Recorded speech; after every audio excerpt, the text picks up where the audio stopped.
Hi, this is John Clements. Welcome to the UMass Video Fruit Advisor. Today is February 18th, 2011.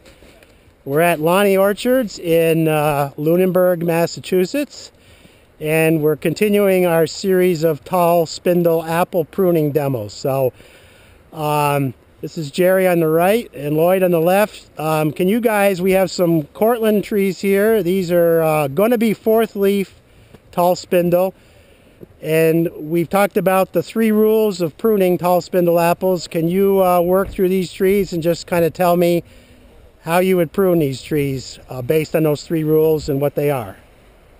Sure. Basically, when you approach it, you're going to look for whatever depending on the age of the tree, the 2 or 3 largest in diameter branches that are on the tree, regardless of their location. They can be bottom branches, middle, top, just the widest in diameter.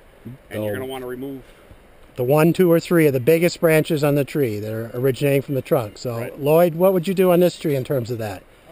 1, 2, or 3 of the biggest branches. That one. And notice he uses a bevel cut so we can get some regrowth, hopefully, out of that tree. There's 1, Lloyd. What's number 2? All right. Now, what do you think? Looking at, yeah. Sometimes some trees we'd stop at 2, or maybe 1 even.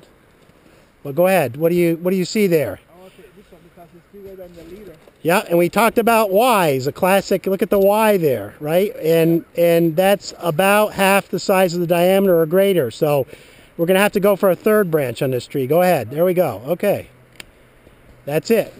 So there's our first rule. So now what? What's the rule number 2? Then we have to straighten the branch out. Right. You want to what we call singularize, or what I call kind of singularize these branches. Now these Cortlands aren't too bad, so there's not too much of that. But where branches again would Y, we want to singularize those. There's not a lot of that going on here, but a little bit. So that's number 2. What about number 3?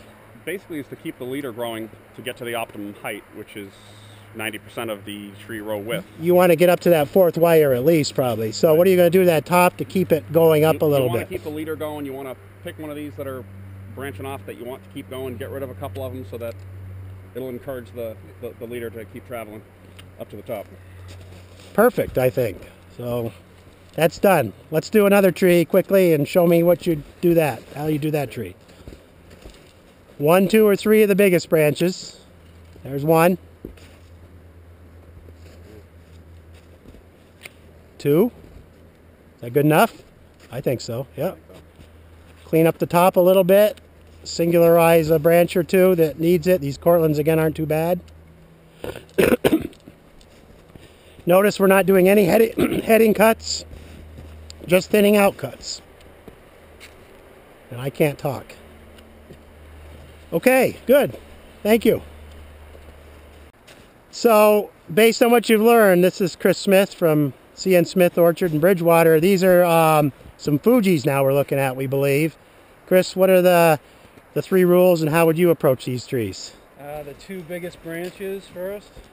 Yeah, 1, 2, or maybe 3. It kind of depends. Yeah. There's 1. You don't have to think about it a whole lot. Okay, go for it. Good. Is that enough on that tree? Single that up. Okay, you're gonna work on singularizing these a little bit. Good. Okay, get rid of that Y. Yeah. All right. There's the rule number 2. Shouldn't head back, but I did. Okay. Yeah, well, I would have done that slightly different, but that's okay. You know, it's not the end of the world. I know we got the snow here, but I would. That's a little low, so cut that out. All right. Now, what about the top? How's the top look to you? Well, that could be a competitive branch. All right. Be careful. I'd quit right there. All right. Excellent. Get a B+. A+. A+. Let's do one more tree. Let's do this tree right here quickly, okay? Okay. Me or somebody else? You can do it. No, you can do it. You'll just keep going. All right. This is rule number 1. Well, this is beyond the 50% rule right now remember to try and use some bevel cuts there so you get some potentially regrowth. That's good. Okay. Now, what do you really feel like you need to take another one out? Why? I don't want that. Okay. These are all good potential new branches down here. I wouldn't touch them. Yeah. This could crop kind of heavy up here. I'd be concerned that The top could break. I'd go like that. Okay. That would lighten that up. All a little. right. All right. Probably All could. right. Okay. Do we see any Ys in these? Is this okay? One or two, maybe. Yeah. What about this branch over there? Probably the Oh, bad angle, yeah. can't see it. Take the one If you going want, down. yeah, Take I this guess one so. going down, too. Don't go overboard. Yeah, I mean, don't you cut this 1 year shoot off here. Don't worry about that too much. You know, it'd be nice. I mean, this never really had a chance to fruit. It'd be nice to give this a chance to fruit. So even though it was kind of going up, remember the fruiting habit. This will grow fruit buds this year, and hopefully the year after it'll have fruit. Plus, we have to leave branches to take out. Every year we got to have 1 or 2 or 3 branches to take out. So this is probably about a B minus. You might have gone a little overboard.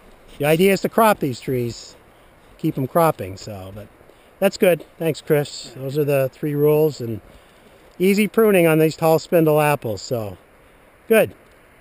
John Clements for the UMass Video Fruit Advisor. Thank you, Lonnie's, and we'll go prune some bigger trees now.